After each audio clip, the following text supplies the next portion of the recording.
dunia itu sudah mencapai tingkat kemurkaan. Jadi sudah tidak bisa dibendung lagi dengan kekuatan manusia. Kan gitu. Jika dunia ini dipimpin oleh orang yang tidak mengenal jati dirinya, hancur-hancuran.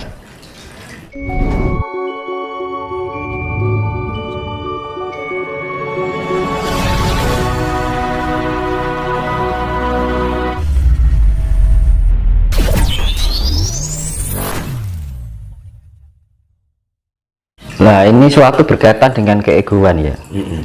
Seorang pemimpin, ketika egonya tidak bisa dikendalikan, makanya akan berpengaruh pada rakyatnya yang nggak berdosa, ya kan. Ini soalnya penggerak, ya kan. Makanya dibutuhkan seorang pemimpin itu harus bisa mengenal jati diri. Manakala seorang pemimpin itu tidak mengenal jati diri, kalau seorang pemimpin harus mempunyai jiwa jati diri. Nah, jati diri itu adalah kasih, ya kan. Nah, dia akan memikirkan kira-kira perilaku ini akan merugikan orang lain yang nggak berdosa nggak, gitu kan. Nah, karena apa? Zaman sekarang itu hanya keegoan yang dikedepankan tanpa memikirkan dampak itu tadi. Kasihan yang orang-orang yang nggak berdosa kan. Ya itulah makanya bumi ini harus digulung gitu loh. Jadi karena itu emang imbal balik ya, Tuhan istri dunia itu sudah mencapai tingkat kemurkaan. Jadi sudah tidak bisa dibendung lagi dengan kekuatan manusia, kan gitu loh. Karena merasa adidaya. Nah itu sebenarnya itu yang makanya kan diperlukan pemimpin itu harus mempunyai sifat yang jiwa kepemimpinan yang sebenarnya. Nah, jiwa kepemimpinan itu apa? Orang yang bisa memimpin dirinya sendiri terlebih dahulu. Kalau kita belum bisa memimpin diri kita dahulu, manakala diri kita menjadi pemimpin, ya jadinya kayak gitu. Padahal kalau kita mengenal jati diri kita, pasti Tuhan akan ikut dengan diri kita. Dan perilaku kita berdasarkan kasih. Nggak mungkin dia akan melakukan suatu hal yang keburukan. Dan akhirnya apa? Karena apa? Segala aparat, apa yang namanya tentara gitu kan, itu kan yang menggerakkan pasukannya kan pemimpinnya. Jadi kan tergantung pada ini ya kan, itu loh. Kalau orang pemimpin itu harus bisa memimpin dirinya sendiri. Kalau orang sudah bisa memimpin dirinya sendiri, dia pasti mempunyai sifat-sifat Tuhan. Nah gitu. Jadi orang itu yang pemimpin yang secara mutlak itu ya seperti itu. Tapi kalau jika dunia ini dipimpin oleh orang yang tidak mengenal jati dirinya, hancur-hancuran. Makanya untuk menjadi pemimpin itu dasarnya adalah kita harus mengenal jati diri dulu, memimpin diri kita sendiri, kan gitu. Karena apa? Kemurkaan itu ya terjadi karena apa? Karena pihak pemimpinnya. Makanya saya kembalikan tadi, manusia di dunia ini sudah menjadi parasit bagi alam ini, ya kan. Hewan nggak pernah merusak alam, tumbuhan juga nggak pernah merusak alam, kan yang menjadi merusak alam lah manusia sendiri kan gitu. Jadi gimana sekarang bikin nuklir mau diapakan? Kalau nuklir dilempar itu kan yang merusak alam juga kan. Begitu juga makhluk-makhluk ya orang-orang yang nggak berdosa kan gitu. Nah kadang-kadang gitu loh, karena apa? Sifat-sifat ya diarani dajjal mendunia ya itu mas. Karena sudah, makanya saya bilang identitas bumi sudah tidak menyatu dengan identitas langit. Itu. Jadi sifat-sifat manusia ini sudah merajai bumi ini. Nah kalau bumi ini sebenarnya merasa sakit dengan ulah manusia. Ya, ulah manusia itu. Gitu. Karena apa ya itu tadi? Kalau kita tidak bisa, misalkan ada orang dia tidak bisa menguasai dirinya sendiri, diangkat seorang pemimpin karena dia mempunyai mungkin ya kepangkatan atau apa gitu ya, kewenangan gitu kan. Akhirnya apa? Yang terjadi adalah kehancuran. Makanya untuk diperlukan seorang pemimpin itu harus Pemimpin itu harus bisa mengenal dirinya dulu. Dan mengenal diri itu pasti dia akan mengenal sifat-sifat Tuhan. Ya kan? Ya itu dampaknya kalau sebuah negara hanya didasari dengan sebuah wewenangan itu tanpa didasari pengenalan diri sejati atau identitas dirinya sebagai pengajawantahan sifat Gusti, ya jadinya seperti itu. Nanti Jawa ini nanti ada spesifik, orang yang terbangkitkan itu punya spesifikasi masing-masing.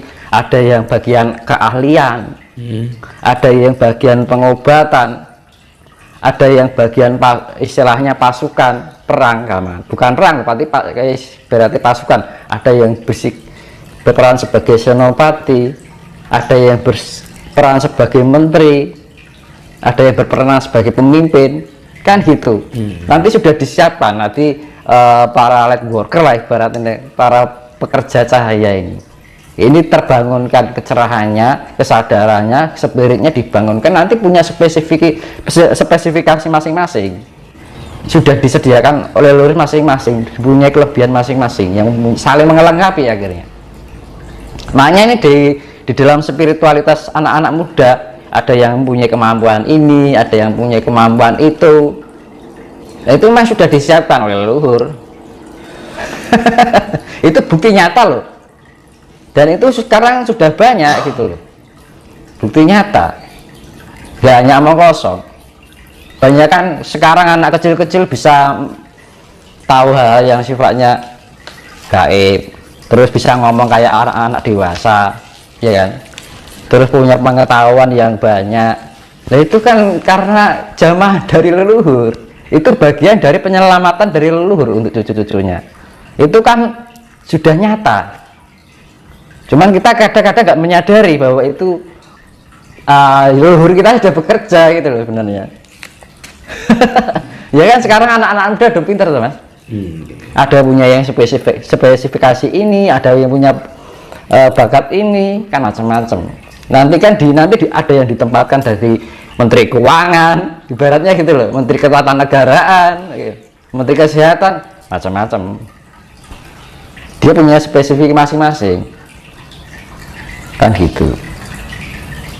Anak muda spiritual muda kan kayak gitu sekarang. Tiba-tiba nongol orang ini, tiba-tiba nongol orang ini kan gitu. Itu bagian dari perlindungan para leluhur. Salin rogo mas. Leluhur itu kita kayak busana, diberikan busana itu apa namanya, leluhur itu mencari busana gitu. Nitis kembali. Nah itu. Dan itu sudah nyata. Lah kalau nggak nitis, nyatanya anak kecil sudah bisa ngomong kayak orang dewasa. Itu tanpa zaman leluhur. Jadi raganya, casingnya muda, tapi jiwanya lampau. Jadi ya jangan kalau di dunia ini merasa orang hidupnya seenaknya saja, malah hidupnya secara ekonomi dienakkan, ya nanti ya gambarannya kayak antara Pandawa dan Kurawa itu nanti. Ya sama halnya negara kita ibaratnya ya ditindas terus oleh negara-negara lain. Makanya akan selamat lebih banyak karena Pandawa itu digambarkan seperti Jawa ini di Nusantara digambarkan seperti Pandawa karena sering ditindas, dimanfaatkan, ya kan. Ya akhirnya apa, yang Kurawa ini habis manis setelah dibuang. Iya loh. Habis manis setelah dibuang kan dienakkan dulu baru diguak kan mas, ya kan. Dienakkan dulu, dimanis-maniskan dulu, habis itu dibuang. Ngono. Kalau kita ya namanya berakit-rakit ke hulu, berenang ke tepian. Kalau ingin senang ya harus susah dulu, senang kemudian, kan ngono. Dan itu harus bisa kalau kita mendapatkan suatu ujian keterpaan atau yang sifatnya yaitu tadi hinaan, tindasan oleh yang sifat-sifat seperti itu, jangan dijadikan suatu itu ketidakadilan, tapi dijadikan itu suatu pembelajaran agar kita menjadi pribadi yang lebih paham. Oh ini gitu, nek paham kan, oh iya kan gitu kan. Pandawa kalau nggak ada Kurawa ya juga nggak akan dewasa. Gitu loh. Ya kita berpikirnya positive thinking. Tanpa mereka kita nggak bisa berpikir. Nah, walaupun kita kena dampaknya juga gitu kan. Dampaknya apa? Penderitaan. Kan gitu. Ya, penggambaran wayang itu ya sudah jelas. Wayang itu dibuat untuk Barataya Jawa Binangun ya sekarang ini. Dan itu terjadi. Kan gitu loh. Halo Mas. Nah, itu tadi habis manis sepah dibuang dimaniskan dulu baru itu gua ngono. Nah, analoginya seperti itu. Berarti sekarang kita ini memasuki zaman Bharatayuda, Mas. Iya, Karena sudah. Itu sudah bertahun-puluh tahun ini, sudah beratus-ratus tahun dari sejak Majapahit ke sini penjajahan nggak berhenti, semakin ke sini semakin kita nggak disadari bahwa kehidupan di negara kita ini sudah dikuasai. Sekarang mobil motor dari mana, Mas? Ya kan? Yang untung negara mana? Negara lain. Iya. Ya kan? Ya usaha tuh, ajarannya aja. Jawa sendiri ini radigo. Malah dianggap aneh kan gitu kan. Kita mempelajari kejawen malah misalnya dianggap orang aneh kan gitu. Dianggap musyrik kan gitu. Kan aneh kan gitu. Kita merasa asing di tanah kita sendiri. Gitu. Kalau kita belajar tentang kejawen misalkan, kita jadi merasa asing gitu kan. Padahal ini tanah Jawa gitu loh. Serasa kita nggak berada di tanah air kita sendiri rasanya, gitu. Nah gitu loh. Makanya kan kalau orang yang istilahnya gini memahami itu, anaknya mengguyu Mas. Guyu niki guyu piye ya? Guyu gedek lah istilahnya kan. antara guyu karo ya memprihatinkan kan gitu loh. Dunia itu kayak bagaikan permainan gitu loh. Semuanya sifatnya rekayasa, kemurniannya itu sudah hilang gitu. Makanya kembali pada kemurnian diri kita sendiri, yaitu tadi harus mempunyai sifat-sifat ya Tuhan ya harus include di dalam segala perilaku kita, ucapan kita, pikiran kita, rasa kita. Kalau kita misalkan gini, itu tadi saya bilang pengertian itu nggak usah terlalu rumit gitu ya. Yang penting kita bisa menciptakan kasih. Wih simpel aja. Satu kitab gampangannya ini berapa ayat kasih di sini disimpan kasih disimpan kasih selesai kan gitu. Itu nanti dengan kasih kita akan mengerti dengan alam dengan sendirinya, mengerti dengan jati diri kita dengan sendirinya. Kita berbuat iya aku kasih, kita akan melakukan oh iya aku kok kehilangan kasih ya. Nah kasih itu selalu diingat di dalam pikiran dan rasa kita dari perilaku ucapan kita. Makanya satu kitab itu tulisannya kasih selesai.